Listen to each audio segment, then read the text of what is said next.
L'échiquier international, soyez les bienvenus. En temps de guerre, ne jamais être coincé dans la manœuvre de l'adversaire. Au contraire, il faut créer son propre mouvement et suivre son propre rythme tout en fixant un but stratégique. C'est ce que fait l'Iran depuis le début de cette guerre déclenchée le 28 février dernier. Ne jamais se laisser enferrer dans le cadre voulu par Trump et Netanyahou. Hier soir, les forces iraniennes ont rejeté le nouvel ultimatum du président américain exigeant le déblocage du détroit d'Ormuz sous 48 heures. Les menaces sont jugées, je cite, d'après Téhéran, stupides. Trump, de son côté, a promis de déchaîner les enfers sur l'Iran, c'est son expression. Plus que quelques heures avant la fin de l'ultimatum, on verra ce qui se passera. Autre chose, le ministre des Affaires étrangères iranien Araghchi a envoyé, il y a quelques heures, une lettre formelle à l'ONU dénonçant les États-Unis et l'entité sioniste pour avoir frappé plusieurs installations nucléaires iraniennes. Dans sa missive, le diplomate iranien avertit que ces bombardements pourraient entraîner des fuites radioactives susceptibles de nuire aux civils de toute la région du Moyen-Orient. Et d'après le droit international, si des bombardements américano-sionistes provoquent un tel accident avec le risque de fuite radioactive, Donald Trump et Netanyahou seraient tenus responsables et classés comme criminels de guerre internationaux. L'agression contre l'Iran se passe à plusieurs niveaux et Téhéran prend comme témoin la communauté internationale. On en parle et c'est tout de suite.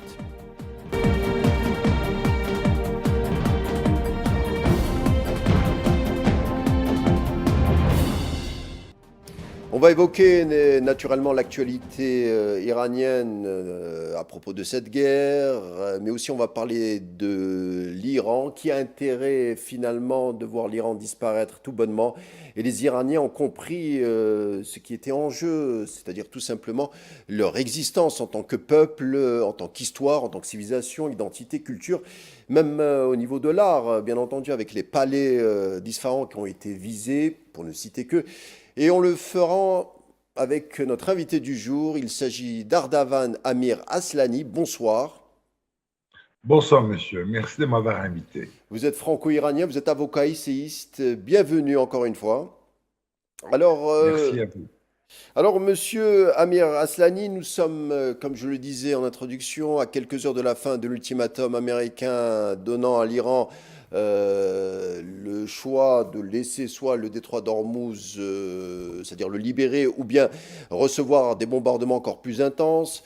Trump s'en souvient, il y a quelques jours, avait reculé une première fois. On parle du côté américain des déploiements des troupes sur l'île de Kharg. Nous serions à quelques heures, donc selon Trump, d'une énième escalade. Si vous voulez, cette guerre qui va entrer dans sa 6e semaine la semaine prochaine est la traduction de la volonté des Américains, des Israéliens, de ne rien respecter. Rien. Cette guerre qui est une guerre illégale, illégitime et immorale a été imposée à l'ensemble de la nation iranienne par ces deux pays qui ne respectent rien.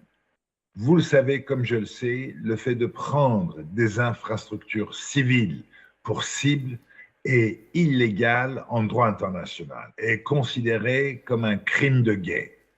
Alors depuis plus d'un mois, maintenant les Israéliens et les Américains ne cessent de bombarder l'Iran.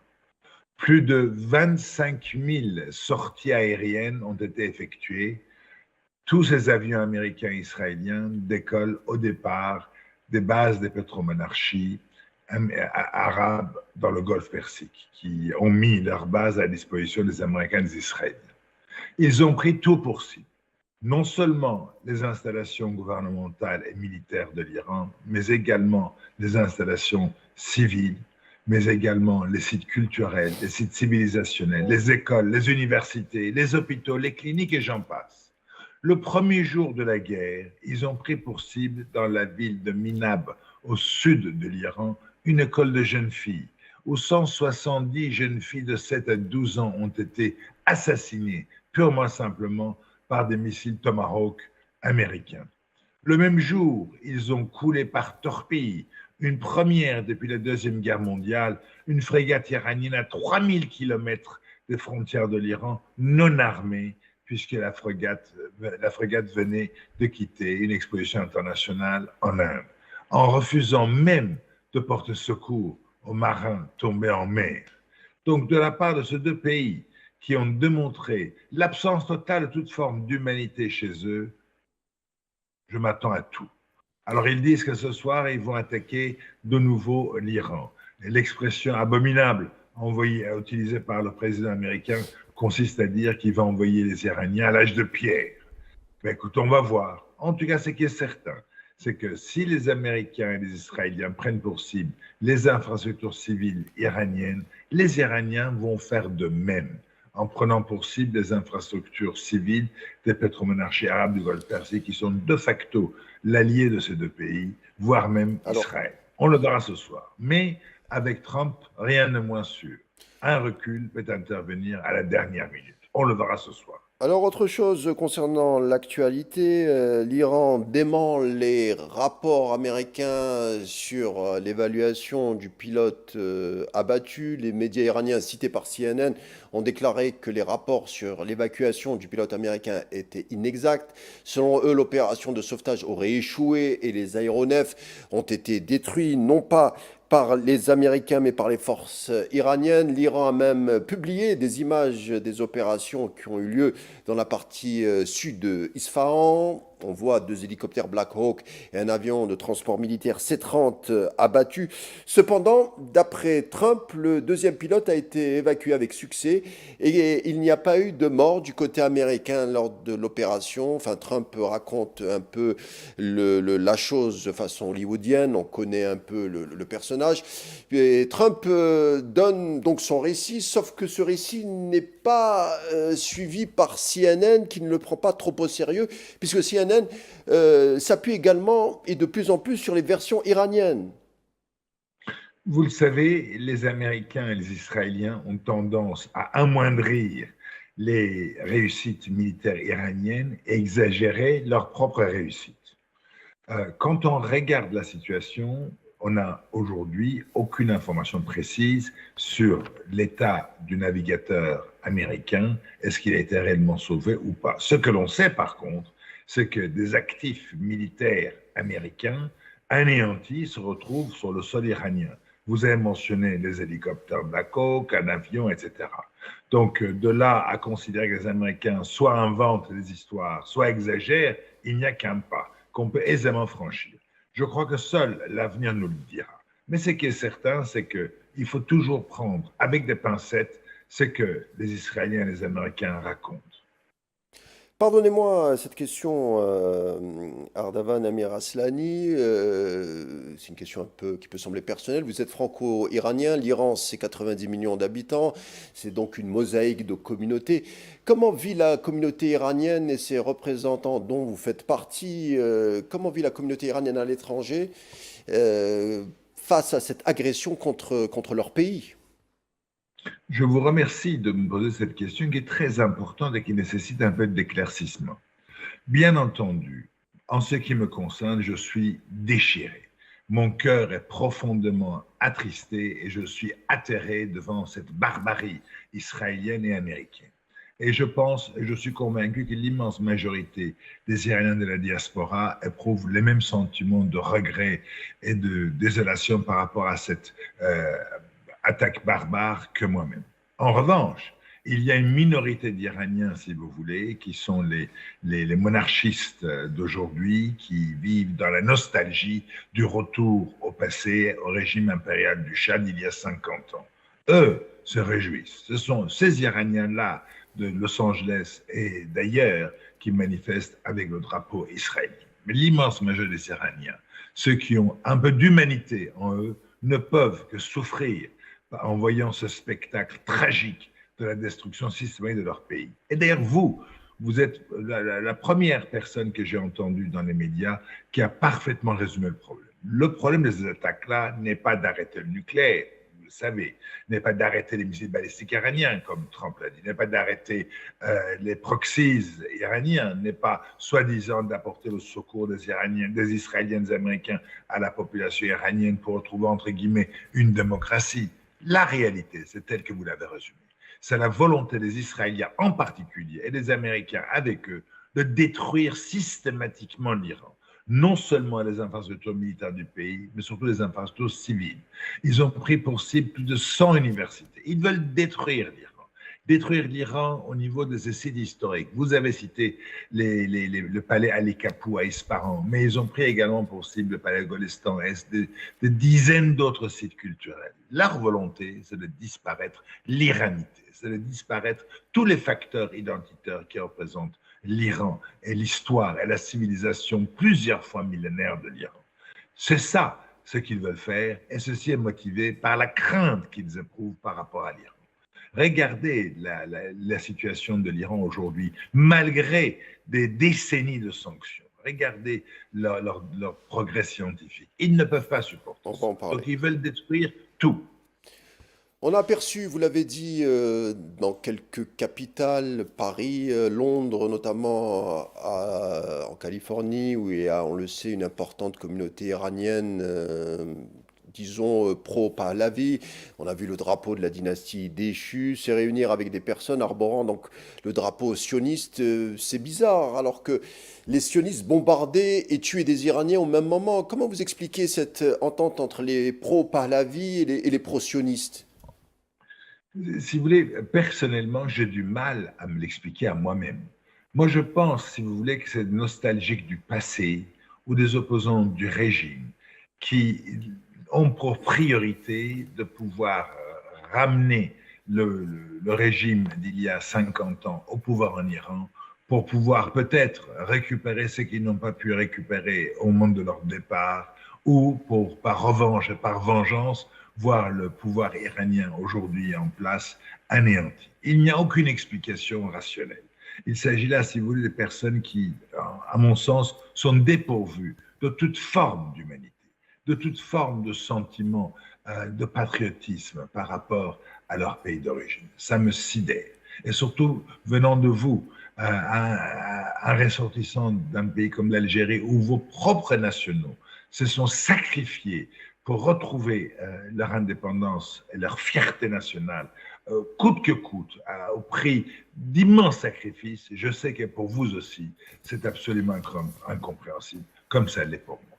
Monsieur Amir Aslani, je voulais vous inviter, j'ai insisté pour vous inviter parce que vous êtes à la fois une voix critique de la politique de la République islamique d'Iran et vous dénoncez en même temps les bombardements contre l'Iran.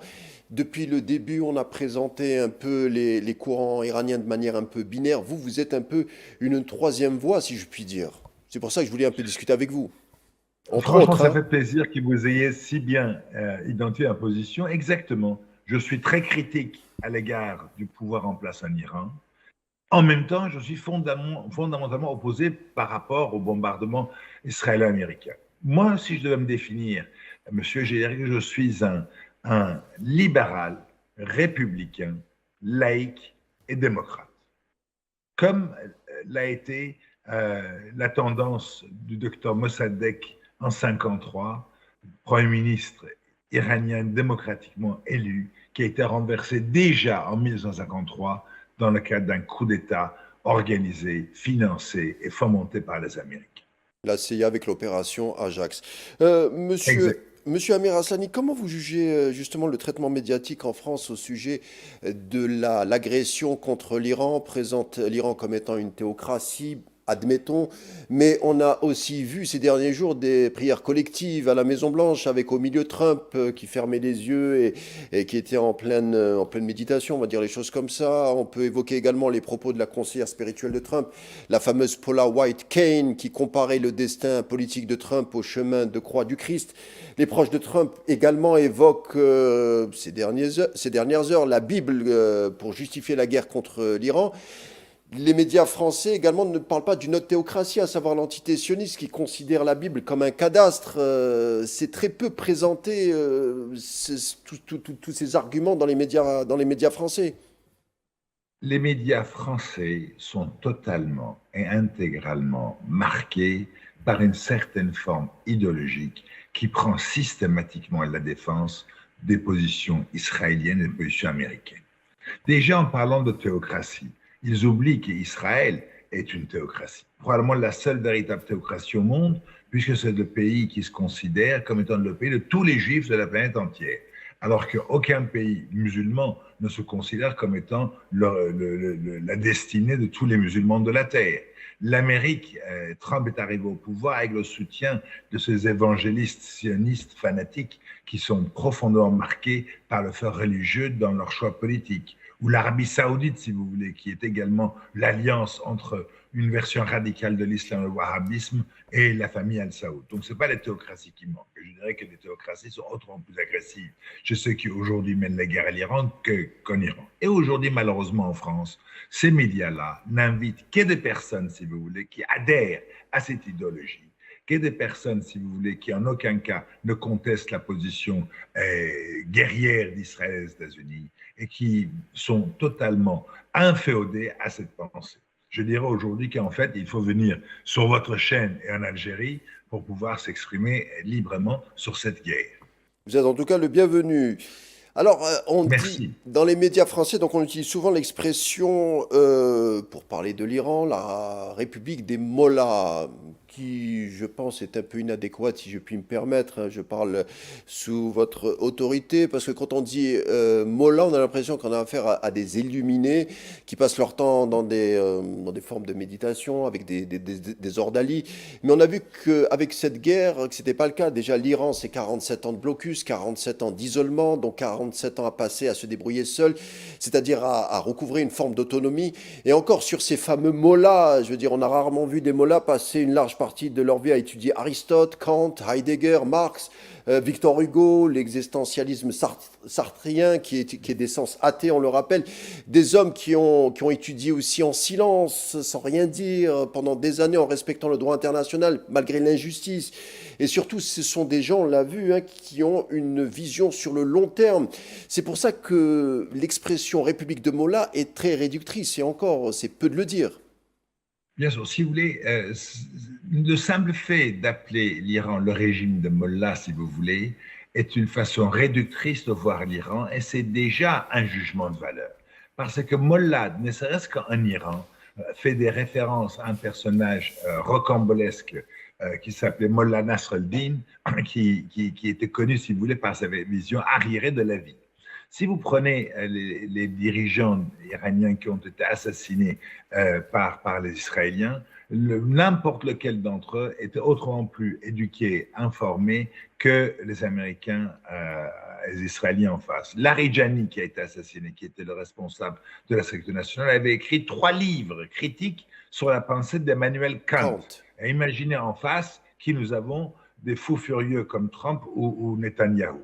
Donc, le fait d'appeler l'Iran le régime de Mollah, c'est une façon d'ores et déjà de réduire le pays, si vous voulez, à un pays d'arriérés, enfermé dans l'âge de pierre, comme il utilise Trump, de la superstition. Ce n'est pas le cas.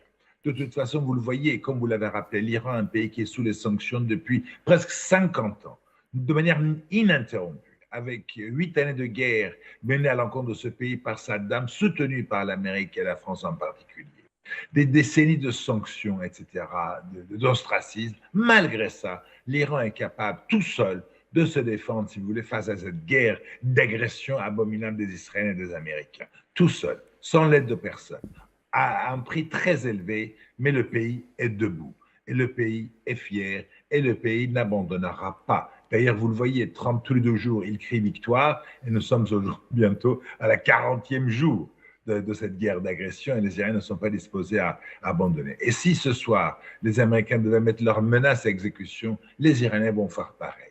Et c'est une erreur de considérer que les frappes iraniennes sur les pétromonarchies arabes du Golfe Persique, en fait, c'est une agression contre d'autres pays voisins, parce que je pense que c'est faire fi de l'idée que tous ces pays recèlent en leur sein des bases américaines qui sont utilisées par les États-Unis et Israël pour mener des frappes scandaleuses à l'encontre de l'Iran. Alors on va voir hein, le legs de ces fameux mollahs, hein, on continue, on le rappelle, une des langues les plus utilisées, la 9e ou la 10e sur Internet est le perse. L'Iran est devenu une puissance scientifique majeure se classant au 15e rang mondial pour la production d'articles scientifiques en 2022. On parle d'à peu près 80 000 publications annuelles scientifiques. La recherche iranienne est particulièrement dynamique en ingénierie, en chimie, en médecine, en physique, soutenue par de nombreux parcs technologiques, des grands pôles universitaires pullulent en Iran. Et est-ce qu'au fond, ce n'est pas ça la vraie menace qui suscite l'inquiétude du côté de Tel Aviv surtout? C'est-à-dire que pour prétendre au progrès scientifique, il faudrait demander la permission à l'Occident. Bien sûr, bien sûr. Vous l'avez parfaitement résumé. Israël ne supporte pas qu'il y ait un pays culturellement, civilisationnellement, si avancé que les Iraniens, aussi avancé que les Iraniens au Moyen-Orient. C'est d'ailleurs la présence de l'Iran qui fait obstacle à la stratégie hégémonique d'Israël sur tout le Moyen-Orient. Israël a envie que tous les pays qui l'entourent soient des pays, si vous voulez, divisés, des pays marqués par le conflit interne, des conflits religieux, des conflits ethniques, comme c'est le cas en Syrie, comme c'est le cas au Liban, de manière à ce qu'ils puissent tous les jours faire ce qu'ils veulent, partir bombarder qui ils veulent, où ils veulent, quand ils veulent, sans que les pays en question ne puissent réagir. C'est ce qu'ils espèrent en Iran. Si vous voulez, d'ailleurs, les Américains l'ont dit dès le début, en appelant par exemple la population minoritaire kurde en Iran de se révolter sous la couverture militaire et aérienne américaine pour pousser l'Iran vers la guerre civile et vers les conflits sectaires. Et effectivement, la crainte d'Israël, c'est que l'Iran, en tant qu'entité unique, éduquée, sachant, puissant, puisse continuer dans le temps et empêcher ce pays, avec son allié américain, de déployer sa volonté d'hégémonie dans la région. C'est exactement ça. D'ailleurs, on le voit, Israël, qui est censé être un pays qui dispose des services secrets les plus puissants, n'a pas réussi à arrêter ne serait-ce qu'un seul jour le lancement des missiles balistiques iraniens sur son sol, et des missiles balistiques qui deviennent de plus en plus efficaces et qui sont de plus en plus modernes, et que les trois systèmes antiaériens israéliens n'arrivent pas à arrêter. Donc ça fait peur à Israël. C'est le niveau scientifique du pays. C'est la volonté des Iraniens de vivre dans l'indépendance et dans une souveraineté reconnue internationalement qui les rend hors d'eux et qui explique leur violence telle qu'on le voit aujourd'hui.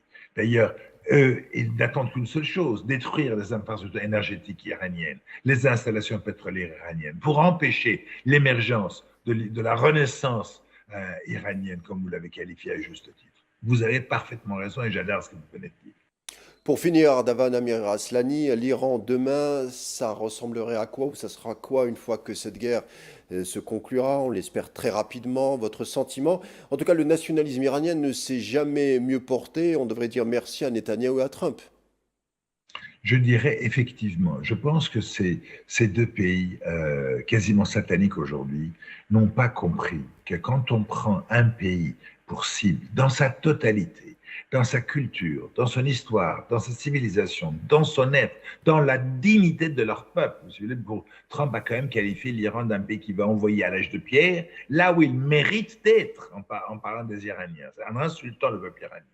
Si vous voulez, aujourd'hui, le pouvoir iranien est beaucoup plus fort qu'il ne l'a été avant la guerre. Et il y aura le jour d'après. Et le pouvoir iranien, si l'Iran, c'est ce que j'espère de tout mon cœur, arrive à tenir, et que ce pays, face à la plus forte armée du monde, la plus puissante armée du monde, les États-Unis, face à la plus forte armée de la région Israël, seul contre tous, arrive à tenir, l'Iran de demain sera une superpuissance régionale. Et effectivement, les Iraniens sont nationalistes. Et moi, je le dis toujours, l'iranité l'emporte sur des allégeances communautaires ou religieuses locales. Et que tout le peuple iranien aujourd'hui est derrière le gouvernement du pays qui essaye de protéger la souveraineté nationale. Bien entendu, il y a des oppositions à gauche et à droite, c'est incontestable. Mais quand la patrie est en danger, les Iraniens se réunissent et font primer l'iranité par rapport à leurs dissensions internes.